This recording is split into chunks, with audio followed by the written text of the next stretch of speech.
সম্মানিত কৃষক ভাইরা, আসসালামু আলাইকুম। যারা গরুর খাবার নিয়ে চিন্তিত, যারা গরুকে খাবার দিতে পারছেন না এবং ভাবছেন যে আসলে কি খাওয়ালে ভালো হয়, আমরা এই প্রাথমিক পর্যায়ে যারা গরু পালন করেন তাদেরকে আমি যদি দেখাই, একটু কাছে আসেন। এখানে যে খাবার ব্যবস্থা রয়েছে, আমরা এখানে দুটি খাবারের সংমিশ্রণ করেছি। একটি হচ্ছে সবুজ ঘাস, আমরা যেটি জমিতে আবাদ করি, রেড পাকসং বা পাকসং, সবুজ পাকসং যেটাই বললে কেন, সেটা রয়েছে। এবং পাশাপাশি যে এই যে খড়, যেটা আমরা ধানের যে গাছ, সেই খড় বলে থাকি, সেই খড় থেকে পেয়ে থাকি। এই দুটি খাবারের সংমিশ্রণ আমরা কিন্তু করেছি। আর এটি করার একমাত্র কারণ হচ্ছে যে আমরা যদি শুধুমাত্র এই খড় দেই, এই খড়ে কিন্তু প্রোটিন পুষ্টির মান কিন্তু কম, এবং পক্ষান্তরে এই সবুজ ঘাসের যে পুষ্টিমান, এটা কিন্তু বেশি। এবং এই দুটি খাবারের সংমিশ্রণ করার কারণ হচ্ছে যে শুধুমাত্র যদি ঘাস খাওয়ান কোনো গরুকে, নতুন ভাবে খাওয়ান, তাহলে দেখবেন যে সেই গরু কিন্তু আপনার পাতলা পায়খানা করবে, এবং এটা কিন্তু সুদূর প্রসারী এবং চিকিৎসা ব্যয়টা বেড়ে যাবে। এবং সেই সঙ্গে যদি আপনি এই দুটি সংমিশ্রণ করে খাওয়ান, খড় এবং এই ঘাস, তাহলে কি হবে? তাহলে কিন্তু এই গরুর যে পায়খানাটা কিন্তু সুন্দর হবে, স্বাভাবিক হবে। এবং এখানে গরু কিন্তু বেশ স্বাচ্ছন্দ্য বোধ করে।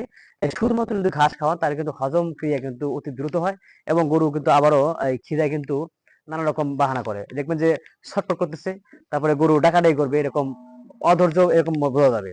যেটি করতে গেলে আপনি যখন দুপুরে শুতে গেছেন, তখন দেখবেন যে গরু ডাকাডাকি শুরু করছে খাবার জন্য। আর এইটা যদি সংমিশ্রণ দুইটা একসাথে করে দেন, তাহলে কিন্তু গরু কিন্তু পেটে যে এই কি বলে এটা থাকবে, অনেকক্ষণ থাকবে, স্থায়ী হবে খাবারটা।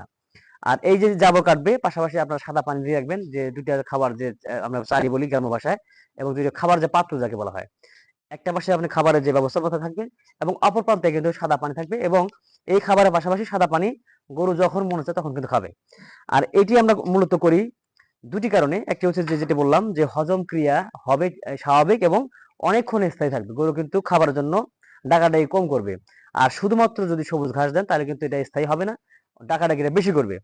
সেক্ষেত্রে যাদের 10টা গরু আছে বা 5টা গরু আছে, যদি বাড়ির পাশে কোনো পতিত জমি থাকে অথবা আবাদ জমি জমি থাকে, সেখানে ঘাস আবাদ করবেন। কারণ এই যে বর্তমান বাজার ব্যবস্থাপনায় এই যে খড় যেটা রয়েছে, এটা কিন্তু দাম কিন্তু অনেক ব্যয়বহুল। সেখানে আপনারা যদি এই সবুজ যে ঘাসটা আছে, এটা যদি লাগান, তাহলে কিন্তু অবশ্যই কিন্তু অনেকটা আপনারা সাশ্রয়ী হতে পারবেন।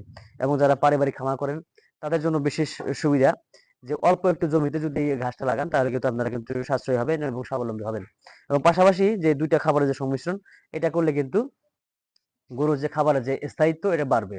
আর শুধুমাত্র সবুজ ঘাস দিলে, যেটা বলছি একটু আগে, যে এই হজম ক্রিয়াটা দ্রুত হবে, এবং সেই জন্য এটা কিন্তু একটা ব্যয়বহুল একটা বিষয়।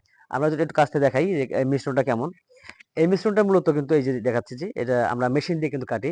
এই যে কুচি কুচি করে কাটার কারণে এটা কিন্তু সুন্দর দেখাচ্ছে।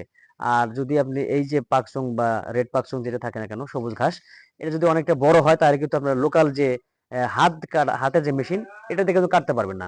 এই জন্য প্রয়োজন আপনাদের একটি বেশি বড় মেশিন। আমরা মেশিন নিয়ে পর্ব করব। যদি আপনারা দেখতে চান বা জানতে চান, তাহলে কিভাবে কি প্রসেস করে আপনারা কমেন্টের ঘরে জানাবেন। যদি পারেন, তাহলে আমরা আপনাদের জন্য ভিডিও তৈরি করব।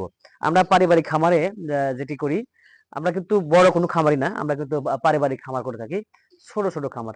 সেখানে কিন্তু আমরা অল্প সংখ্যক গরু দিয়ে পালন করি। মূলত অনেক দিনে থেকে আমাদের এই ঘাসটা কিন্তু প্রায় 2000 সালের ওই সময় থেকে কিন্তু শুরু। আমরা তখন থেকে ঘাসের আবাদ করি এবং পাশাপাশি গরুকে খাওয়াই। দর্শক, এই ছিল আমাদের আজকের এই খাবার ব্যবস্থাপনার তথ্যচিত্র। আপনারা যদি নতুন কোনো তথ্য চান, ভিডিও চান, তাহলে ইনশাল্লাহ আমাদের কমেন্টে জানাবেন। আমরা চেষ্টা করবো আপনাদের মতো করে ভিডিও তৈরি করতে। আসসালামু আলাইকুম রহমতুল্লাহ।